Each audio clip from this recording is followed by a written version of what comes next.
Assalamualaikum warahmatullahi wabarakatuh. Perkenalkan, nama saya Afrizal Wahyu Ngadianto. Saya berasal dari kelas 12 keagamaan.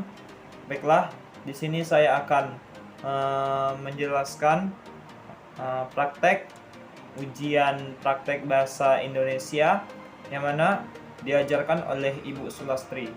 Dan kepada guru pengawas yang mengawasi, selamat memperhatikan ujian mereview novel yang telah saya lakukan ini.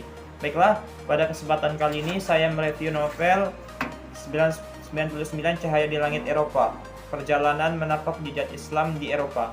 Menurut novel yang ini Bu, Ibu bisa ngelihatnya di sini. Ini logonya. Sini. Menurut novel ini, baiklah saya langsung saja meresensi novel atau mereview novel yang telah saya baca ini dan saya hikmati yang seksama.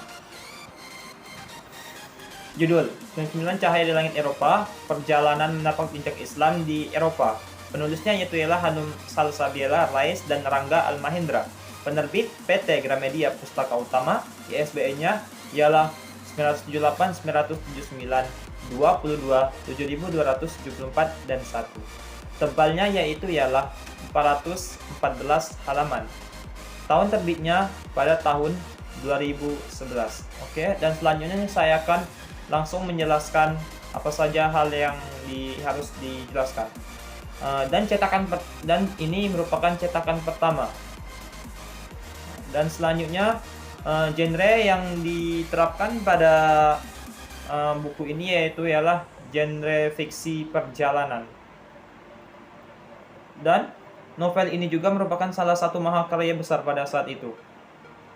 Jika ditanya tentang benua Eropa, pada umumnya yang terlintas di dalam benak kebanyakan orang adalah segala hal yang indah-indah, termasuk berbagai tempat dan bangunan terkenal yang memikat hati seperti Menara Eiffel, Kota Air Venesia, Istana Versailles, dan lain sebagainya.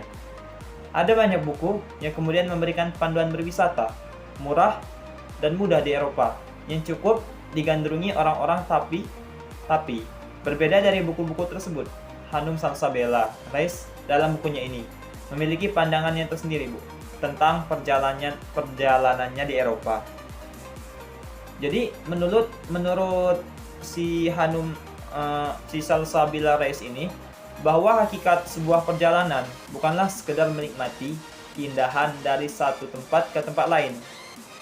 Jadi bukan sekedar pula mengagumi dan menemukan tempat-tempat unik di suatu daerah dengan biaya semurah-murahnya.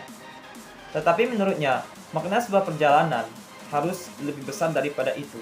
Bagaimana perjalanan tersebut harus bisa membawa pelakunya naik ke derajat yang lebih tinggi, memperluas wawasan, sekaligus memperdalam keimanan. Sebagaimana yang dicontohkan oleh perjalanan hijrah Nabi Muhammad SAW dari Mekah ke Madinah. Inilah salah satu alasan yang kemudian melatar belakangi Hanum dan suaminya Rangga menuliskan kisah perjalanan dan kehidupan mereka selama di Eropa, yaitu di dalam bukunya yang berjudul 99 Cahaya di Langit Eropa. Jadi buku ini semacam novel yang diangkat dari kisah nyata perjalanan mereka, mulai dari Istana Schönbrunn di Austria hingga Museum Louvre di Paris yang mengingatkan kita pada novel The Da Vinci Code.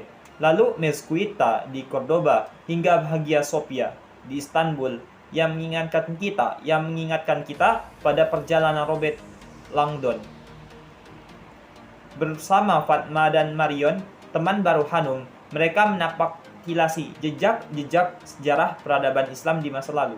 Kalau saat ini ada anggapan bahwa orang Timur terjangkit penyakit mengidolakan Barat, maka siapa yang pernah menyangka jika dahulu di Eropa sana, Barat justru pernah mengidolakan Timur.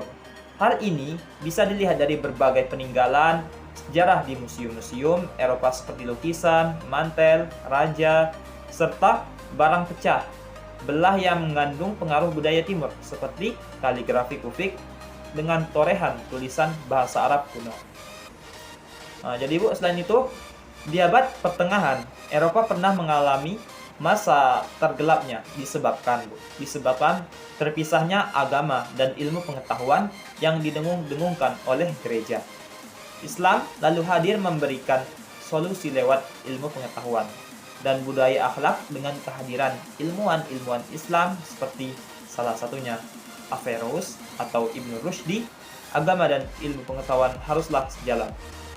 Lewat kelembutan dan kemanfaatan Muslim saat itu, tak disangka perubahan tersebut membawa pengaruh besar bagi terciptanya zaman Renaissance di Eropa.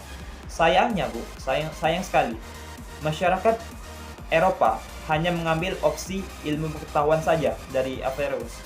Kejadian masa lalu membuat mereka tak ingin bercengkrama lagi dengan opsi agama. Ilmu pengetahuan menjadi Tuhan. Paham ateisme dan sekulerisme merebak luas di orang-orang Eropa. Orang-orang sudah apatis dan tidak percaya lagi pada agama.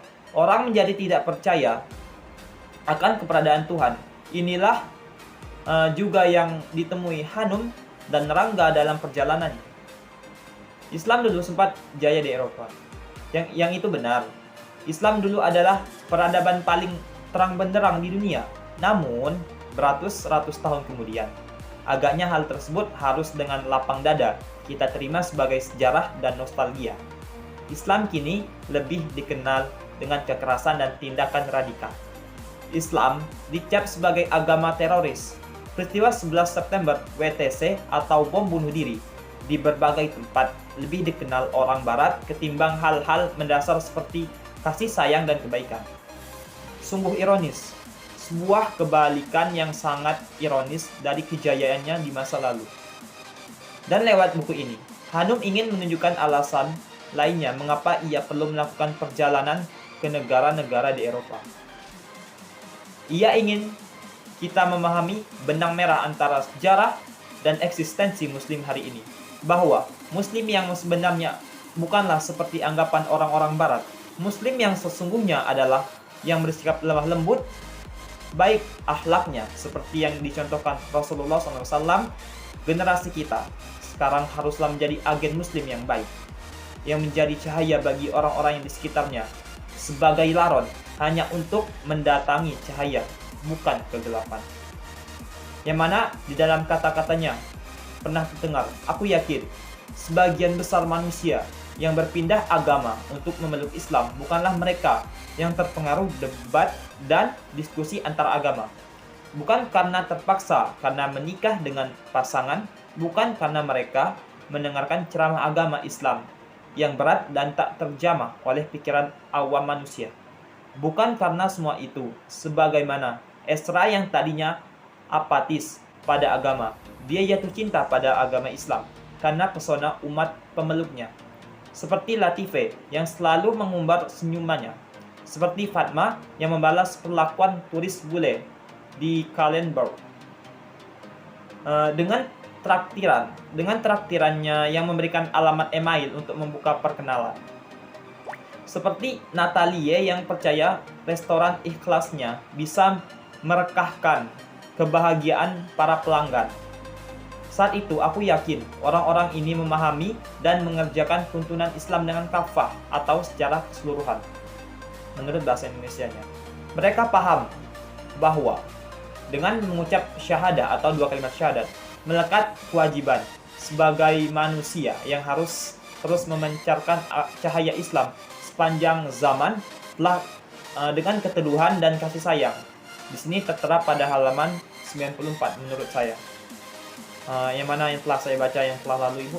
Oke, yang paling penting dari mempelajari sejarah adalah bukan hanya kemampuan menjabarkan siapa yang menang dan siapa yang kalah, melainkan mengadaptasi semangat untuk terus menatap ke depan, mengambil sikap bijak darinya dan menghadapi permasalahan-permasalahan dunia. Novel ini juga Bu, tak sekedar novel perjalanan. Selain menyuguhkan konsep bisnis restoran ikhlas serta kondisi masyarakat Muslim Eropa saat ini, buku ini juga menyuguhkan banyak teka-teki sejarah pada kita. Benarkah Napoleon Bonaparte pernah disentuh oleh Islam? Bagaimana dulu para sultan memperlakukan masyarakat multi agama di Eropa? Dan ada banyak wawasan baru yang dapat kita ambil dari novel ini.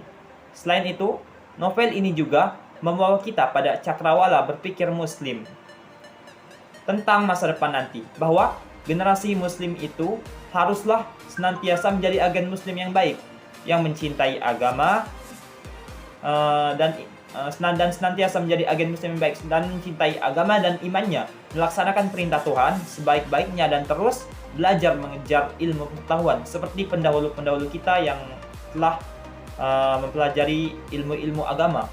Ilmu akan membawa pengajarnya pada pelita dan derajat iman yang lebih tinggi. Jika bukan kita yang memperbaiki kondisi saat ini, siapa lagi yang bukan melakukannya? Buku ini juga, Bu, sangat layak dibaca dan dikoleksi.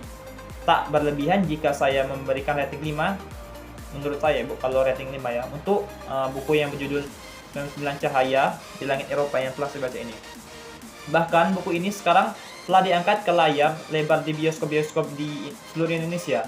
Jadi, ingin membaca buku berikutnya yang berjudul Gambar-gambar berbagai tempat yang dibicarakan oleh Hanum, dan novel ini kita juga bisa menikmatinya di halaman yang telah disuguhkan. Semoga dengan melihat keindahannya, Muslim akan bertambah imannya dan mulai memperbaiki dirinya dengan terus-menerus secara berkesinambungan. Dan buku ilmu pengetahuan itu pahit pada awalnya, tetapi manis melebihi madu pada akhirnya. Itu merupakan pepatah Arab dalam kufik yang terdapat di benda-benda peninggalan sejarah Islam, yang mana yang telah terjadi pada masa lampau. Oke, Bu, hanya itu yang dapat saya review novel 99 Cahaya di Langit Eropa. Atas kelebihan dan kekurangannya saya mohon maaf, kepada Allah saya menampun. Terima kasih telah memperhatikan ujian praktek mereview novel saya yang telah saya buat ini.